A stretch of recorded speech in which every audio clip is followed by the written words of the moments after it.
শ্রাবণ মাসে মহাদেবের একটি গল্প নিয়ে এসেছি। এক সময়ের কথা। কোনো একটি গ্রামে এক বৃদ্ধ মা নিজের পুত্রের সঙ্গে থাকতেন। মা এবং সন্তান খুবই পরিশ্রম করে জীবিকা নির্বাহ করত। একবার বৃদ্ধ মায়ের মনে ভাবনা এলো যে তার পুত্র বিবাহের যোগ্য হয়ে উঠেছে, আর তার নিজের জন্য পুত্রবধূ নিয়ে আসা আবশ্যক। কিছু সময়ের পর পুত্রের মা তার বিবাহে এক সুশীল কন্যার সাথে করিয়ে দিল। তার পুত্রবধূ খুবই সুদর্শন, সুশীল এবং সংস্কারী ছিল। সে প্রত্যহ তাড়াতাড়ি ঘুম থেকে উঠে গৃহের সমস্ত কাজ কর্ম সেরে, স্নান সেরে নিজের ঘরে ভগবান শিবের পুজো করত। বিয়ের কিছুদিন পর শ্রাবণ মাস উপস্থিত হলো। বৃদ্ধ মায়ের বৌমা ভগবান মহাদেবের অনন্য ভক্ত ছিল।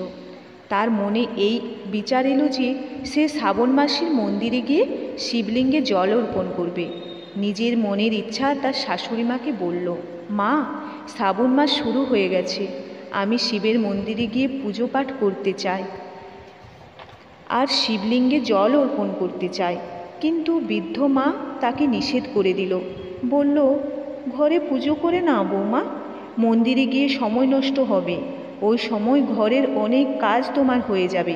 এই কথা শুনে বৌমা উদাস হয়ে গেল, কিন্তু কিছু করতে পারল না। উদাস হয়ে ঘরের কাজ করতে শুরু করে দিল। সেই দিন সে কোনো জল, অন্ন কিছুই স্পর্শ করল না। পরের দিন সকালে বৃদ্ধ মায়ের বৌমা ও জল আনতে যাচ্ছিল। রাস্তায় সে দেখল গ্রামের দুজন মেয়ে পুজোর থালা সাজিয়ে মন্দিরের দিকে যাচ্ছে। বৌমা তাদের দাঁড় করিয়ে জিজ্ঞেস করলো, তোমরা কোথায় যাচ্ছ? তারা বলল, শ্রাবণ মাস শুরু হয়ে গেছে, আমরা সবাই মহাদেবের পুজো করার জন্য মন্দিরে যাচ্ছি। এটা শুনে সে আবার উদাস হয়ে গেল। মেয়েরা জিজ্ঞেস করলো, তোমার মন খারাপ হয়ে গেল কেন? তখন বৌমা বলল, মহাদেব আমার আরাধ্য, কিন্তু আমার শাশুড়ি মা আমায় মন্দিরে গিয়ে পুজো করতে নিষেধ করে দিয়েছে। তখন মেয়েরা বলল, তুমি চিন্তা করো না, তুমি প্রত্যহ এই সময় জল নিতে এসো আর আমাদের সঙ্গে মন্দিরে গিয়ে মহাদেবের পুজো পাঠ করো আর মহাদেবকে জল অর্পণ করো। তখন বৌমা বলল, কিন্তু আমার কাছে পুজো করার কোনো সামগ্রী নেই, আমি ঘর থেকে আনলে আমার শাশুড়ি মা জানতে পারবে। কোনো অসুবিধা নেই, তুমি আমাদের পুজো সামগ্রী থেকে পুজো করে নিও। এটা শুনে সে খুব খুশি হলো এবং প্রত্যহ তাদের সহিত মন্দিরে যেতে লাগলো। সেখানে শিবলিঙ্গে জল অর্পণ করলো এবং পুজো পাঠ করলো আর মহাদেবকে মনে মনে বলল, আমি আমার শাশুড়ি মায়ের কাছে এই কথাটা লুকিয়েছি, মহাদেব আমাকে তুমি ক্ষমা করে দিও। এইভাবেই পুরো শ্রাবণ মাস কেটে গেল। শ্রাবণ মাসের শেষ দিনে সে ভাবল, পুরো মাস আমি এই মেয়েদের পুজোর দ্রব্য সামগ্রী নিয়ে পুজো করেছি, আজকে আমার নিজের কিছু মহাদেবকে অর্পণ করা উচিত। এমন ভেবে সে তার নাক থেকে সোনার নথ খুলে দিয়ে শিবলিঙ্গে অর্পণ করে দিল এবং পুজো করে বাড়ি ফিরে এলো। বাড়ি ফিরে এসে সে তার শাশুড়ি মায়ের আড়ালে আড়ালে ঘুরতে লাগলো, কারণ সে জানতো তার নাকের নথ না দেখতে পেলে শাশুড়ি অবশ্যই জিজ্ঞেস করবে সেই নথ কোথায় গেল। এমন করে দুপুর হয়ে গেল।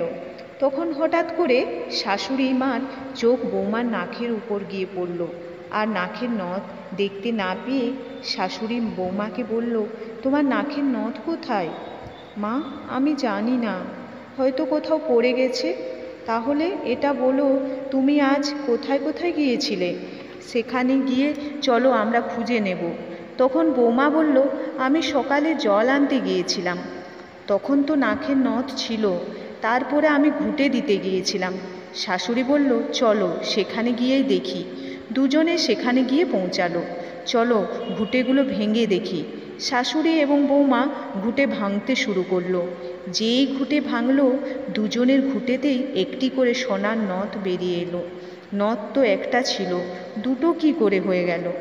এরপর শাশুড়ি সমস্ত ঘুঁটে ভাঙতে শুরু করে দিল তাড়াতাড়ি। এখন যত ঘুঁটে ভাঙছে সবগুলোতেই দেখছে একটি করে সোনার নথ বেরোচ্ছে।